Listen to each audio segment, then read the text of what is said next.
સુરતમાં ભારે વરસાદથી વૃક્ષોનો વળી ગયો સોત. વર્ષો જૂનું તોતિંગ ઝાડ ધરાશાયી થતા ફાયર બ્રિગેડ થયું દોડતું. સુરતમાં છેલ્લા થોડા દિવસથી અનરાધાર વરસાદ વરસી રહ્યો છે, જેના કારણે ઠેર ઠેર પાણી ભરાયાની સમસ્યા થઈ રહી છે. તો બીજી તરફ ભારે પવન સાથે વરસાદ પડતા વૃક્ષો ધરાશાયી થવાના બનાવોમાં વધારો થઈ રહ્યો છે, જેથી ફાયર બ્રિગેડ સતત દોડતું થઈ રહ્યું છે. વરછા વિસ્તારમાં આવેલ મિની બજાર ખાતે સવાણી એસ્ટેટ વિસ્તારમાં વર્ષો જૂનું ઝાડ ધરાશાયી થયું હતું, જેના પગલે નીચે પાર્ક કરેલા વાહનોને પણ નુકસાન થયું હતું. સાથે જ ટ્રાફિક જામને પણ સમસ્યા સર્જાઈ હતી.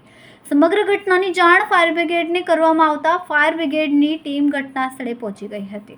સદનસીબે ઘટનામાં કોઈ જાનહાનિ થઈ નથી, પરંતુ વૃક્ષના થડ સહિત ડાળીઓના ટુકડા કરીને તેને ટ્રેક્ટર મારફતે ખસેડવાની કામગીરી હાથ ધરી છે.